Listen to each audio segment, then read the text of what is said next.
We're just doing the brief introductions. Okay. So if you would like to go ahead and introduce yourself to our participants. Where to begin? Because I'm kind of old, and in fact, I did some math, and my first library job was when I was a student worker at Cal Arts. That was 1979, and I did some math. That's 41 years ago.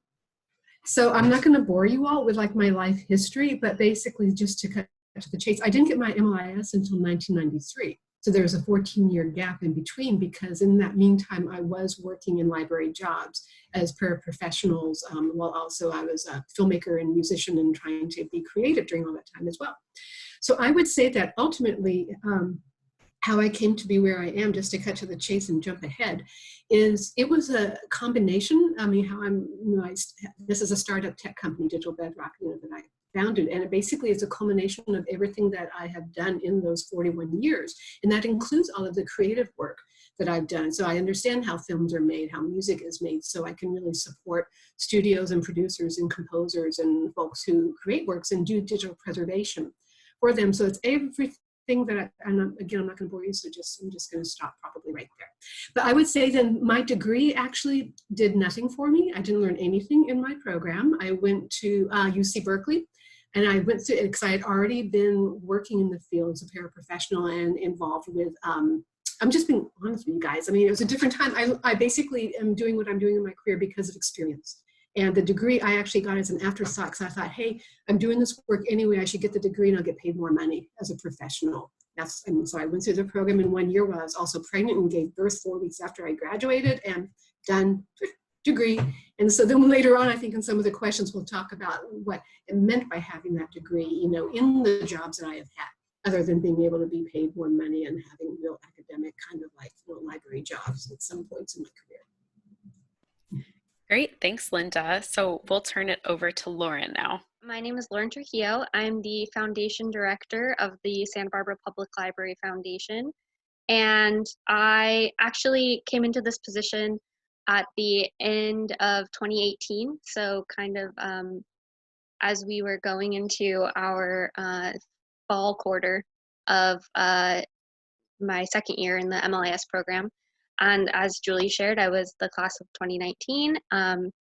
My degree, I felt like I was able to finish my second year with my position and kind of find overlap as to how I could adapt the MLIS degree into what I was trying to do. I think my degree is very relevant to what the work I'm doing because I can be a better advocate and fundraiser for the library as somebody who understands the role of librarians, the structure, and the skills and professionalism of having a library degree or having the MLIS. I think I fell into this position kind of, but I have a passion for cultural heritage institutions and improving them, and I felt that by being in a leadership role and having fundraising under my belt, that I could go into my next step in a career could be managing an archive or managing some sort of nonprofit that adapts more to my specialization, which was media archiving. And I feel like in our field, we don't have enough people standing up for funding for us. And so to build those skills for fundraising and finding funds, the next step in my career can be bringing money to our field and protecting our jobs and making people and the community understand the professionalism of them. So that's kind of my direction. Thank you for having me today. Great, thank you, Lauren. And I think Reeta is on the phone. My name is Reeta Sinha. I work for Springer Nature, the publisher. I'm the academic licensing manager, also known as sales rep for the Southwestern U.S. Based here in Las Vegas from home, and I cover large academic research university libraries in California, Arizona, Nevada, New Mexico, and Hawaii. So, did you want me to go into how I got in the role, or? Sure, anything you would like to give in our introduction. Sure. Well, I've worked both on the library side and the vendor side. I keep jumping over that proverbial fence. I think I've landed where I'm going to stay for a while, though. So I've worked for a couple of in the industry for a while, but most of my career has been in collection development, acquisitions, and serials at 5 academic libraries. Started out as a medical librarian and then branched out after about 14, 15 years into general academic. Most recent library was Stanford University's medical library. Great, thank you so much. So now we'll go to our next question. So I know a couple of you touched on it already, but if you would like to add to it, our first question is, how did your MLIS degree prepare you for your position or field, and in what areas were there gaps? Well, as I was working in serials, e-resources acquisitions, in academic libraries, the MLS has completely transitioned into the vendor side for me. So what I like to say is I've been in my customers' shoes about 5, 6 times over. So as a librarian, as a department head, I was the primary publisher vendor contact. So I've just kind of flipped roles. I would say the degree is part and parcel of what I've been doing on the publisher or the vendor side, the industry side. It gives me instant credibility with my librarians, the customers that I have. I have a hard time calling them customers because I still consider they're librarians to me, they're library staff to me. On the vendor side, for all of my industry employers, they appreciated the degree and the experience that I had in libraries because, again, I come from that world, and most of my colleagues on the vendor side, publisher side, are not from libraries. Great, and our other panelists can jump in as well. Awesome, I'll go next. So the MLIS degree, I think it introduced me to this concept of information-seeking behavior. I remember taking a class in information-seeking behavior in my first quarter, I think. And I just really fell in love with this whole realm of literature that's all about how people look for information online or in libraries. And it was really awesome to learn about all the theories. And after I graduated and started working in user experience, I learned all of these cool methods to continue studying how people seek information in on websites if they're trying to learn about a new product or a particular kind of software, or how they seek news online, how they get help online. And so I think the MLIS program, I think what stands out most to me is it really helped introduce me to this whole kind of area to investigate and learn more about. And in terms of gaps, I learned a lot more about these creative research methods after I graduated. Once I got into the field, I think they're just really practical things like I didn't realize you could do, I learned about usability testing in library school because I had taken Lynn Boyden's class in information architecture. And we did a lot of usability testing on different things we were building in the class. But I didn't learn about doing diary studies in the program. And I didn't learn about this kind of newer framework called Jobs to be Done, which has become super popular just in the last 5 years. Of course, I wouldn't learn about it when I was in the program, which was in 2006 or 2007. But yeah, I think maybe the gap was just I got to learn more about these hands-on research methods that could help all these companies that I got to work with later on. Great, thank you so much for sharing. So that leads really well into another question of, for those of you especially who have been in your fields a little bit longer, how have you seen opportunities change for MLIS graduates in your field over time? All right, so what I've seen over time is where, back in the day, MLIS, MLS degrees, they're all where you're going to go in traditional library roles. You're going to go and be a cataloger. You're going to be doing reference services or being a children's librarian, that type of thing. But now it has totally expanded. Starting, I would say, in the late 90s, early 2000s, where then people, and it all is all because of the digital revolution, basically, that people they had data that they were trying to manage, and they thought, well, we'll go and get somebody who's a librarian who already knows how to manage data, which is where it goes into digital asset management. So my first job outside of the libraries, archive, museum space was actually at HBO in New York, as being manager of the digital library. They were implementing a DAM system, and they wanted somebody with a library science degree.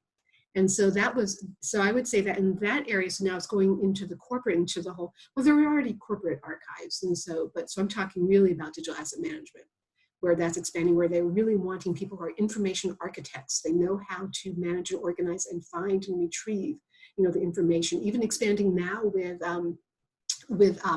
all the semantics, the VR, the AI of people, they're looking for people who know how to manage information. So I would say, even though at the beginning I was saying I learned nothing in library school, but in 1992, 93, I would hope that programs now are really gearing, being more modernized, because that was really before digital was really happening at that time. So I think that it's wide open for people, because they're understanding with data, it's all information management, and supposedly people with MLIS degrees, we all know how to organize data and take care of it. And I want to kind of speak to both the questions that you just asked. I think that as I finished up my second year, now as I reflect back on last year, which is crazy, it's been a year, is that I always looked at my MLIS degree being a stepping stone. And I feel like all of our coursework prepares us to be leaders in the field and to take a position as far as guiding or implementing change in some form or way. And we don't really learn skills like what am I saying? The technical skills, that stuff you have to learn on the job a little bit, but we learn this theory and broader understanding of managing information, of managing things. And so I felt that I wanted to go into my kind of path with the idea of being a leader and kind of coming into a position and learning all these new things to adapt my library kind of theory and background into it. And in fundraising and in the library foundation role, I've found that I took a class with Professor, I can't think right now, 410, which was library management. And that class really opened up my eyes too of how we have to be business savvy a little bit in any position that we take, and look at finances and business plans and proposals to adapt and use the technical skills that we will learn on the job as well. In order to push our theory further, we need to understand the business model as well. And so going into that, these are easy kind of concepts to take into a non-traditional path. And the second question you asked was more so about where the MLIS degree is going. And I think this is a way you can look at how you can challenge other fields. And so I wrote my thesis on digital asset management systems and looking at how we can work with vendors and developers and add our perspective and be a voice at that table. And with that, it's again this broader concept of being a leader in the field and challenging things. And so I feel like I ended the degree knowing that I would not go the traditional route, that I wanted to push boundaries. And I think that's what a lot of people find as they enter the field, that their kind of thinking is different than the traditional. I also got my library science degree in '92, but I had been working in a medical library for about 7 or 8 years before that. And I became a department head for serials right out of library schools. And a lot of my friends who were either doing their degree or working with me in the library kind of looked at me frazzled as a department head and a middle manager and said, I don't want to do an MLS if that's what's going to happen to me. And I said, you don't have to be a manager. But, you know, back then, as my mentor put it to me, if you want to make any real money, you know, you have to kind of go on the management track. And, you know, looking back since the 1990s, early 1990s, as the other speaker was saying, there are so many opportunities now that you can use your library science degree, your information science degree, and it's just every single year it's gotten, I think, even more robust. Your choices. I first went to work for an ILS vendor because our library was moving from first generation to second generation systems. And I would come back from those vendor demos and just be screaming. It's like, there are no librarians designing this system. And I was, you know, working with the acquisitions module, the serials module. This was in the print world, but we were just transitioning to online resources, at least in medical libraries back then. So that was my impetus. I just couldn't stand that the people that were selling us this stuff didn't really understand how we worked, how staff worked primarily, because I wasn't a librarian, a professional librarian at that point. So when I look back, it's like, I think it's still pretty much the case that there aren't a lot of librarians designing the software, the systems, the workflows that we use. And you don't have to still just work in libraries. I think the sky's the limit right now. You can create your own roles and, you know, show how what you have been studying, learning, experiencing as a library school student to those in the industry or other non-traditional places of work. Yeah, thank you. And that leads really well into another question I have. So I'm wondering if you can speak to what has been most challenging about working in a workplace or a field where your MLIS degree is less common. And in your case, and maybe in others, it's not even necessarily because they're not desirable in the field or because it's not relevant, but for other reasons. So what challenges have you all encountered being sort of in the minority with your MLIS degree? So I can start off. So I've worked for 3 vendors, and I went from being their customer to, you know, being a sales rep, a spokesperson or representative for my employer, my vendor industry employer. I think the most challenging thing is to try and have my colleagues, my peers, whether it's at a publisher or a book vendor, understand how we work in libraries. Something as simple as, you know, for a lot of libraries out west, this is the fiscal year end.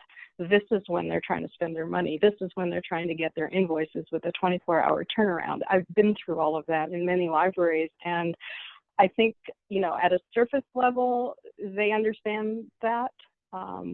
They understand how we work, but at a real deep level, there's just, you know, we're in sales. We got to get this done. We have our targets to meet. And I'm like, you can't make somebody buy something. And librarians are the worst people to try and say, you have to buy this. You know, there has to be more to it. So I think I've encountered that throughout. And fortunately, I also think most library vendors, salespeople, representatives, consultants do understand and appreciate that internal knowledge. I mean, I think a lot of times I was told they really need a librarian in there. So it's frustrating when, you know, I'll sit in a huge meeting of people who have never worked in libraries and try and convince them. And sometimes their eyes will roll. And I'm like, well, you know, if you want to be successful, you have to understand your customer. That's just fundamental. So I keep I keep telling them what I know, and hopefully it'll sink in. There are people that are very appreciative of it. I think the higher up the ladder you get, maybe not so much because they've got other pressures on them, but those that are in the field and actually visiting libraries do appreciate that.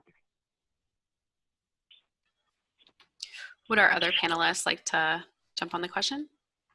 Sure, I can jump in. So for the past 6 years, I was working at Facebook on their user research team. And most of the user researchers at Facebook come from like a psychology background or a sociology background. And many of them have studied in their programs, PhD programs, how people use Facebook specifically. They're experts in like social media. And I didn't have that expertise. I just really nerded out on how people look for information on Facebook. And I ended up joining the team that builds the search feature, which was part of this kind of larger set of departments at the time, with a bigger like team of researchers. And we were getting ready to do a kind of like a lunch and learn about about a bunch of like different behavioral models. And I remember talking about information seeking behavior models, and all the other researchers, just their eyes like glazed over, and I felt like so like alone, like no one understands me and how much I love this stuff.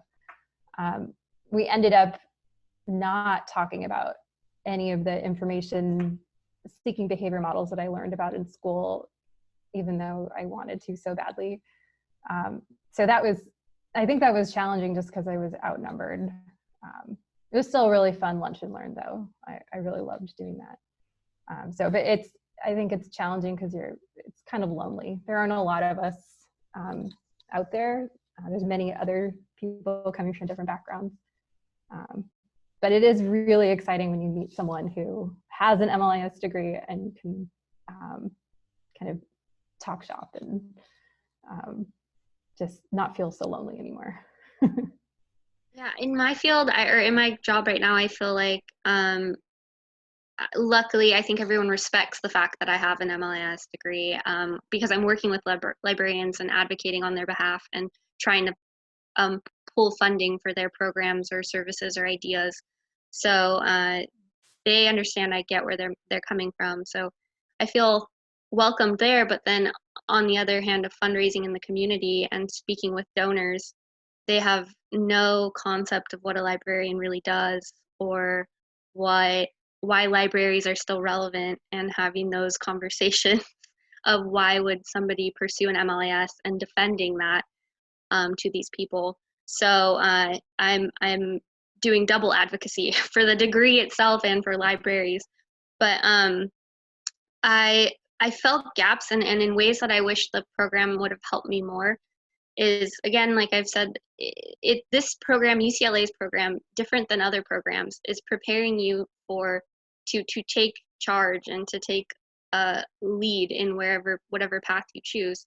So with that in mind, I wish there would have been more management kind of skills and techniques adapted into our program, or required, like building a business plan or a budget. I feel this need to, not that, I feel like library MLIS with an admin specialty is something that you could pursue, but I feel like it should be somewhat integrated into the MLIS degree itself, because in any path you take, at some point you have to manage those types of things, and that's a gap I wish would have been filled a little bit more. I just want to second that. The work that Lauren's doing now, she's like creating this narrative on behalf of the library and raising funding for that. It's such an important skill. And I can see people in the tech community, people who have graduated with MLIS degrees and go into the tech community, are now branching into this whole side of their work where they're helping like business people write the narratives because they understand how to organize information so that it's easy to understand it. And I completely agree. I think that would have been super helpful in the program too. get a taste of that, get some practice with that, just to get more comfortable with that. It's super valuable. Yeah. So I think the closest thing to that really quick was in my dance class and having to do that whole proposal. It's true. Yeah. I would agree with that. And the UX class as well. So all of that has my mind going in 1,000 directions, but I wanted to pick up, Jill, on what you were saying, your anecdote about the lunch and learn. So for the people on the call, or for our audience, how can MLIS holders connect with professionals in your field or in your company or the companies you've worked for? And how should they describe themselves in introductions? That's a really, really good question. I think that, like any one of us, or like, you should definitely reach out and ask for people to introduce you to people, and do like as many informational interviews as you can. I would say to take kind of a posture of just insane curiosity of what this person does. And I think it's great to talk with people who have an MLIS degree and have this non-traditional job. Just like get coffee or virtual coffee with them, and like do your homework and learn as much as you can about the company they work for and the job that they're doing. Anything that they've written, like if they have a blog, like read some of their blog posts. And yeah, I think people just love to talk about themselves. So how to introduce yourself, that's a good question. I think it's nice to have someone introduce you to someone. It's just breaks the ice, kind of like being at a party. Just ask someone to introduce you to someone else if you're nervous about meeting someone. I always love doing that for other people. So if you ever want to meet anyone, I'm happy to. I love doing introductions. So Thanks. And I'm also thinking sort of the aspect of, how can you don't want to go in and say, I'm sorry, I don't have a psychology or sociology degree. So how can you start those conversations? How can you describe yourself in an introduction as an MLIS holder? Yeah, definitely don't apologize for anything. Like people, you don't need to start with that.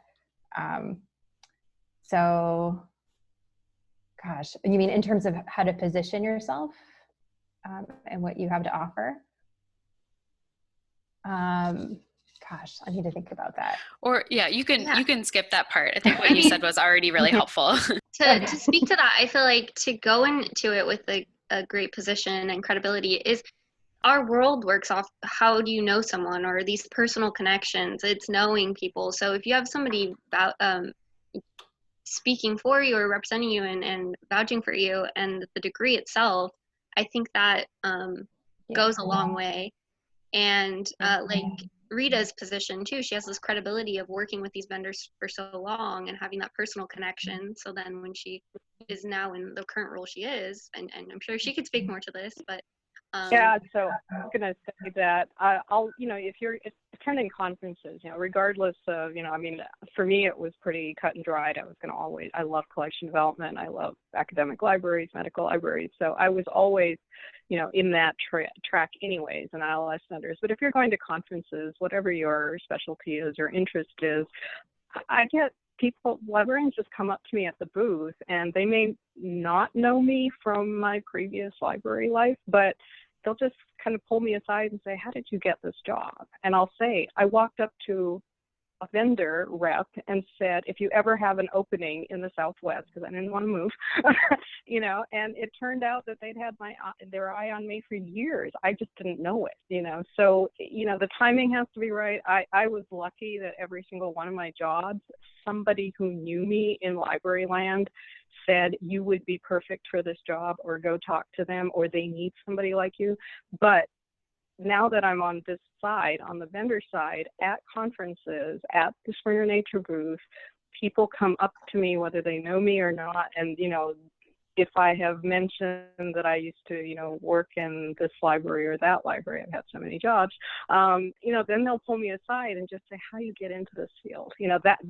That initiative, that proactiveness is on you as students if you're interested in a non-traditional. You don't have to start by saying, I have an MLS, maybe I won't fit into your world. That is secondary, that will fall into place, but it's showing your interest. As I said, I used to come back and tell my boss, it's like somebody needs to be a librarian designing these systems. And my mentor gave me the best advice. She said, I see where you're headed. You don't even have your degree yet, but you need experience in the trenches before you can go to an ILS center. And that was the best advice I ever got, because if I had just shown up, with this negative feeling of nobody knows what they're doing there, but once I had migrated 3 times over to different systems, I kind of understood both sides, and I would ask a lot of questions in those vendor demos. So I think people knew me as the painful staff member, that's always asking, why doesn't this do that? So I think you really have to be proactive, and don't be shy. Don't be shy about it. Those who are working for vendors, whether they're librarians or not, they want to hear from librarians. They want to hear from people that are working in libraries.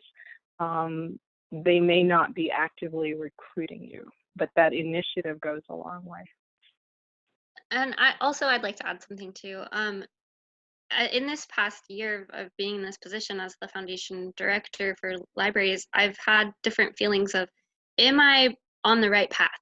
Am I doing what I set out to do with my degree? I'm not necessarily going to the conferences that I like. AMIA is something I want to stay connected with, and but what I'm pursuing right now doesn't necessarily totally correlate. But what I'm getting at is, with those feelings, I reached out to people who have my dream jobs and checked in with them and said, hey, this is the path I'm on right now. This is where I'm at.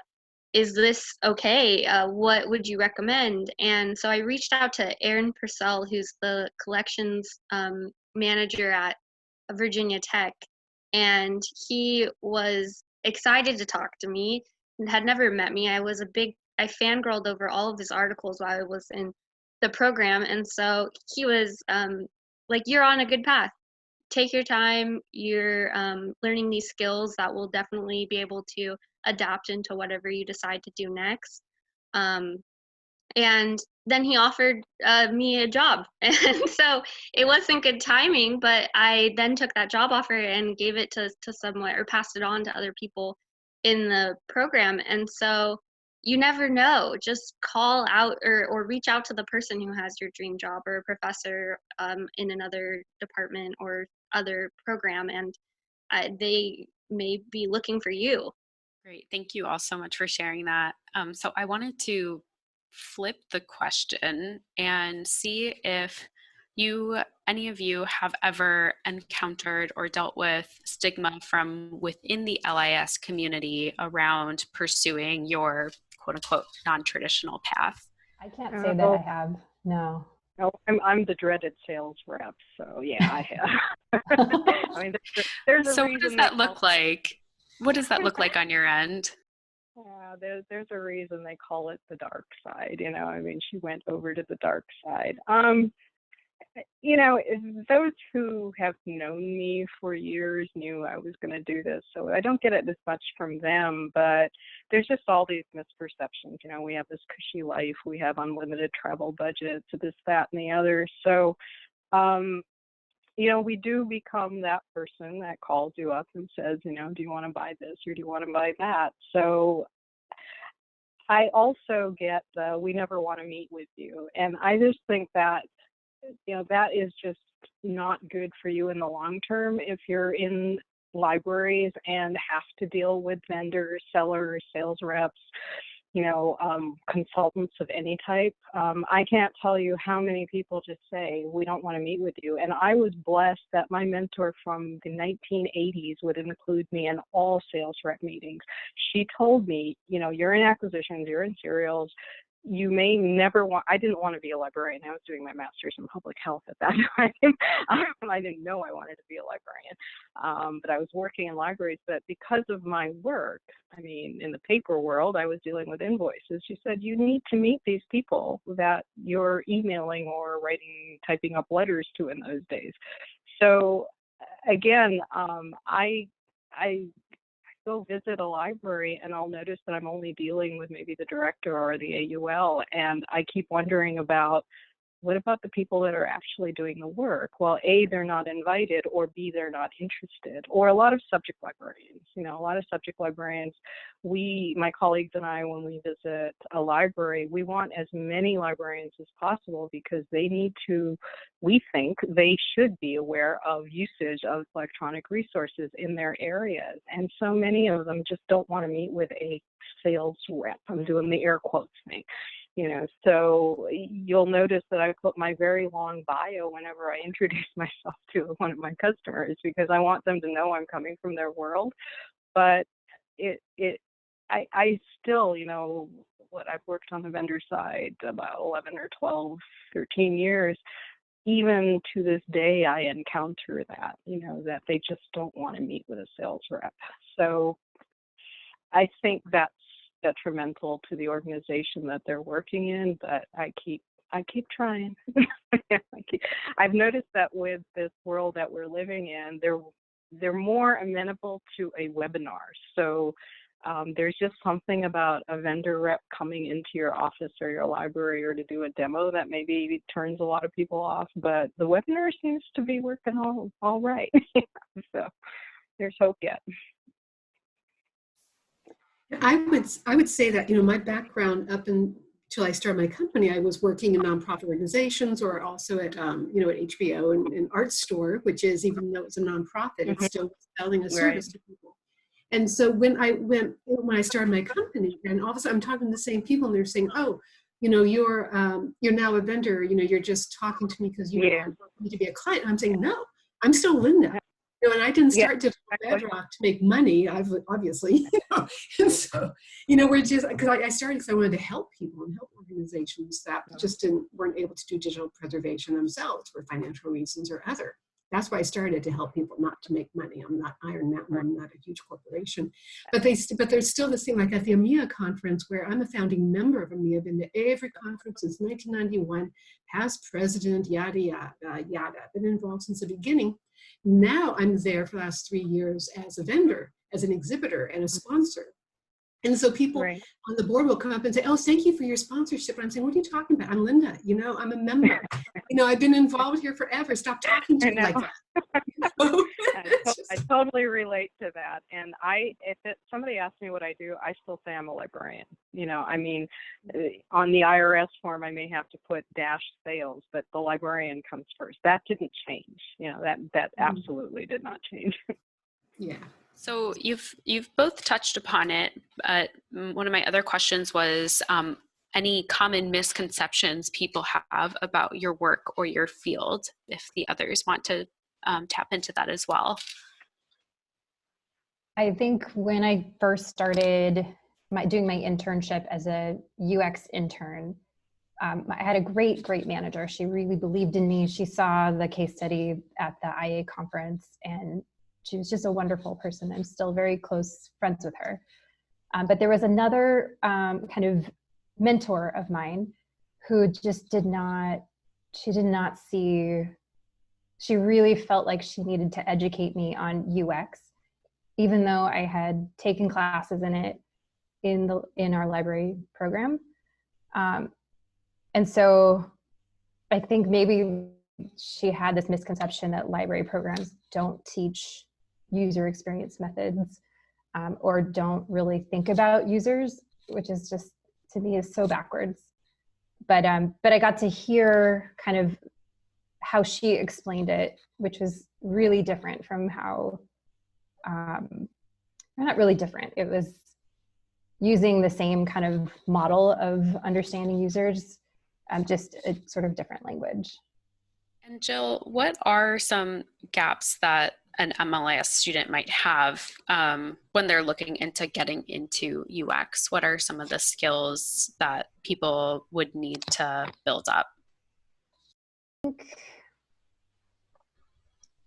So I used to be a hiring manager when I was at Facebook, and I would look for people who had two things. One would be like a mastery of all the research methods that you could choose.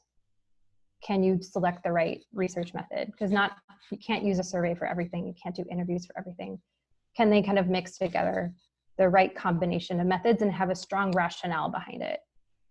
So I think so that was one thing. I'll say the second thing, and then I'll talk about the gap with the library program. The second thing is kind of a methods expertise. So having at least something, a research method that you can do really well, you can almost teach someone else how to do, and you won't need to be taught that. That's kind of like the baseline that we would look for when we are interviewing people. Then there's some like, do you even care about improving Facebook, or whatever product we're interviewing for? And then can you work in a fast-paced environment? Would be other kind of questions. But the fundamental questions were kind of all about research methods and can you execute on them? And I think the gap, or what could a library student, I think maybe reading as much as you can about picking up some UX research methods, literature, books, and reading as much as you can about those would be great. I think getting some hands-on experience doing them, you probably have done them a lot in the program as well. Write about that, publish stuff about that, maybe seek out people who can weigh in and give you feedback about that is all really good things to do. But I'd always look for people who have evidence of a strong rationale behind why did they design the study the way they designed it. And then can they talk about how they crafted their study, the nitty-gritty details, and kind of the why behind why they asked the questions they asked, or why did they recruit the people they recruited. And I say all this, I know that's pretty narrowly focused on the user research part of UX. There's still UX design, which is a whole other wonderful field. And then there's also, I was going to say, I've seen over the course of the past 12 years that I've been in the field, of this whole emergence of content strategists. And these are the people who literally write the narrative for the business too, in addition to owning the taxonomies and information architecture for the companies too. But I can really only speak to user research. That's where I've spent the most time. Yeah, and thank you for that. But for all of our panelists in our last few minutes, I would love to hear either one piece of practical advice that you would give to students, recent grads, etc., or if you'd like, maybe a piece of quote unquote common knowledge that you've had to ignore and that you would encourage others to ignore. This is Reeta. I think I mentioned what my mentor had said, and again, it depends on what career path or what your specialty or passion is. For me, it wasn't management, but it was doing usage studies, doing online research, online content, because I was doing a lot of licensing in the early years when we were transitioning from print to world. So I kind of knew I was going to stay in collection development and e-resources. So that was when my mentor said, you really need to have experience before you go to the vendor side. Now, I didn't, and for me, it worked. I mean, there was a day 20 years later where I said, I can't do this middle management stuff anymore. I need to go to the vendor side. And, that pushed me into it. But for me personally, if I had tried to do that, after burning out at my first middle manager job, it wasn't in the right frame of mind. Now, there are so many other opportunities, that we've heard of from the other panelists. Maybe you are ready to go right into it, because there's totally different fields. But for my particular interest and collection development, it really helped that I had experience actually managing collections and budgeting for collections and justifying, what I was doing to a director or to my other colleagues in the library. So that I could speak, to all of the other 60, 70 libraries, that I would visit and have as customers, or B, internally to my manager and my peers. I could say, I've done this, I've actually had to do this. But I also remember the very first time I went traveling with my boss at YBP, he just kind of said, does everybody know you here? And I said, well, I kind of have been presenting papers and talking about, ebooks and serials and stuff like that. So they may not know me, but they may know of me because of my professional development. So again, it helped me, because of the path that I've chosen. I think the practical advice that I would give is to keep growing and building your network, which I know you all know that this is a good thing to do. Just keep meeting people and have them introduce you to someone else that you should meet. And just remember I think the other thing I would say is to contribute something back to the field. So that means definitely. Go to conference, present at conferences, organize panels like this one. I think hiring managers really like seeing people who take the initiative to give something back, who care about their field so much. They want to keep pushing it forward. And you just meet cool people that way too. And even on the vendor side, one of the things that I get routinely is, we want you out there, in conferences and presenting. So it's not like I had to give up that side of it. They really want me to do that stuff. And never burn your bridges. That's the other thing. This world is so small. Don't burn your bridges. I mean, you never know who's going to end up being your customer, your client in the future. Yeah, I couldn't agree more with everybody. Be involved. I mean, the degree is one thing, but you combine that with experience, whether internships, take them all seriously, the work you do in your classes, your jobs that you all have, and participate, go to conferences, it's like be on committees. Even if you're too shy to give a presentation, you can at least meet people working on projects. You have to get out there. You have to let people get to know you. I would say don't be afraid to push boundaries with the degree. I think I'm in a realm that I don't know too many people who are in fundraising and have their MLS degree, or specifically for libraries. And I feel like I'm entering this new realm, but pushing the field and still keeping that in the top of my mind is, how can I help MLIS field? How can I be involved and push this message in different ways, outside of our conferences, outside of our own world, and pushing boundaries towards other communities? Because I think collaboration, a lot of our different roles or jobs, is really important too. And I've quickly found out that policy is a huge role for libraries too, and that requires people to be educated on what libraries are doing and why our field's important. So pushing outside of our common networks as well.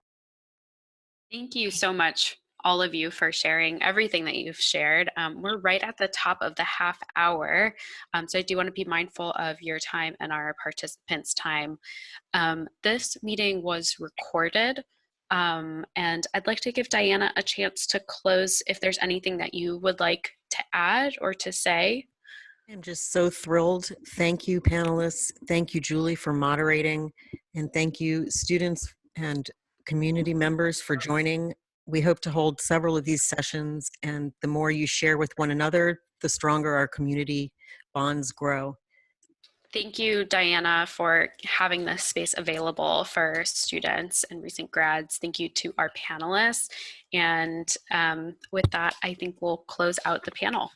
I'll add really quick, if anyone has any questions that you want to ask outside of this panel, I would love to talk to any of you one-on-one. I see a lot of familiar faces from last year and hope you're all doing well. And this is a really stressful, weird, unusual time for everyone. And so I'd be happy to be your thought person to just help you think things through right now.